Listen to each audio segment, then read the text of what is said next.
we are going to be exploring the interplay between the cosmic energy and our human spirits. There's something about this that is so relevant right now as we are beginning to enter into this new era.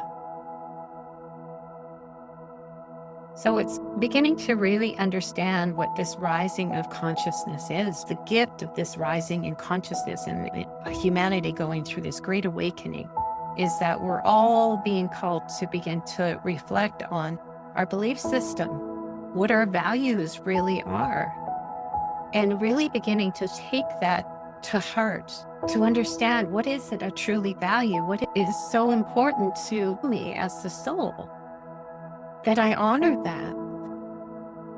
And what are these distorted beliefs that are separating me from that? Allow yourself to become the observer of your own self, to witness what you're going through, not so much worrying about what others are doing, but what is it that I am doing, each one of us individually, holding ourselves accountable for our own choices, for our own belief system, for our own actions and the way we are showing up. So that's the gift of this light coming in, and it doesn't always feel comfortable. Some people that aren't aware have no idea why this keeps happening and stuff. Well, we have to process, we actually have to purge. We're purging like Mother Earth. We're getting rid of the stuff that's no longer supporting us as we enter into a higher dimensional reality. And we have to go through that in order to let in more light. And if we haven't processed, we cannot connect with more of our soul's energy. These experiences that we're going through begin to challenge us in the way that we see the world. So our world view begins to change.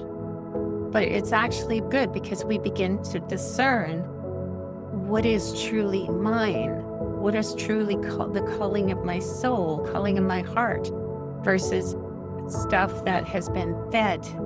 And again, we're not pointing fingers and we're not blaming, because this is the way it's been for each one of us. We've been living in the Piscean era, and we're moving into the Aquarian era, which is more about unity, it's more about heart-centered, it's more about community, it's taking care of each other, moving away from separation into communal sort of living, even though it's not really that, but it is nurturing and taking care of each other. And so our consciousness starts to challenge our belief system externally in the outside world.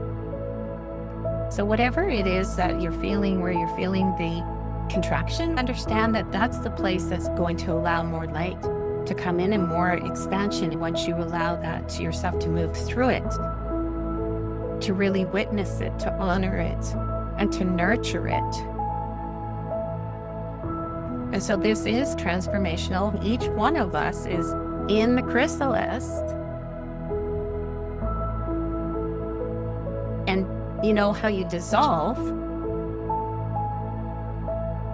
So the parts of you that are holding what you value most, that are true aspects of you, they still come with you.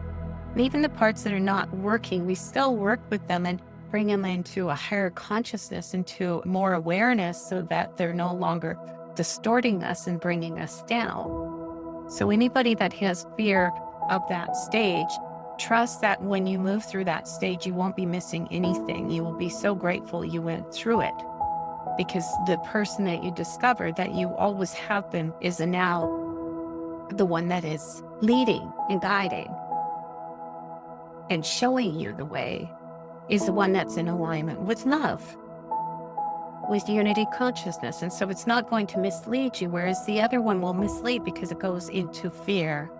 It goes into the old belief system. And it's not that we're shaming it or condemning it. It's just becoming very aware of it. Knowing that's part of your journey. It's part of why you, the soul, have chosen those experiences, so that you can move through them. And they're going to be big, and they're going to repeat themselves. And they're not going to be easy. But the more light that you hold, the more love that you hold, the more remembrance that you hold, the more easy it is for you to go back into the heart and to access that loving energy, that supportive energy. And trust me, I know what this is like to keep going and wavering. I really do. Constantly having to check in with myself and say, feel myself moving out of it. And so you can all relate to this, right? You move out. And so then it's like becoming very conscious, very aware.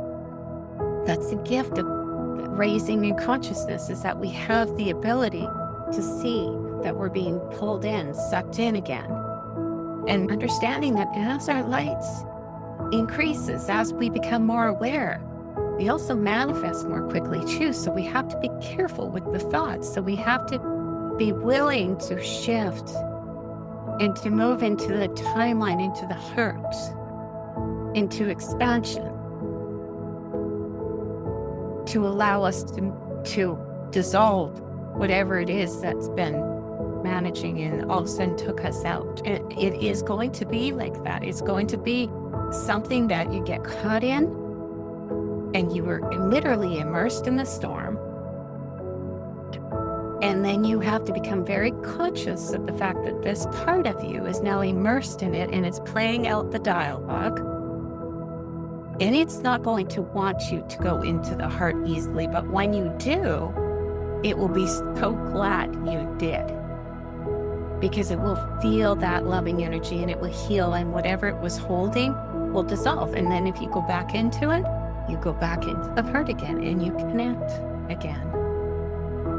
And life is going to keep showing you these moments so that you can become aware of how easily you can shift them with your intention, attention, and awareness. And then it's easy because something begins to happen in your heart.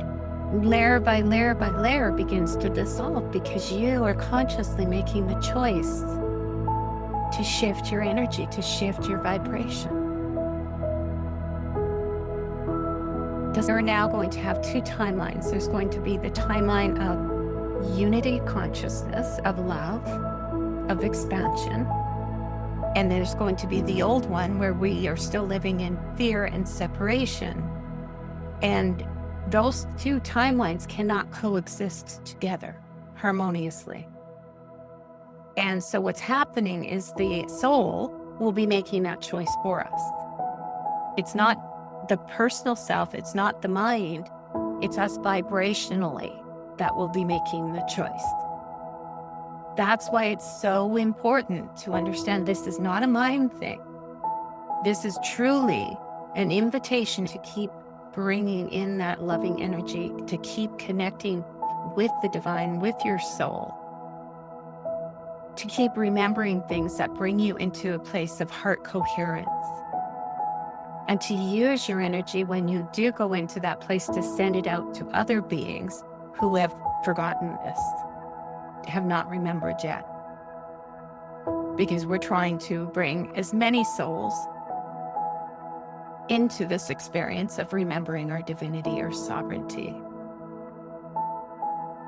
And so it's huge. It really is. And I mean, I obviously don't know what that's going to look like, but I know there's a lot of preparation, and I know by what I'm witnessing in my own life, I am seeing evidence of how this is happening.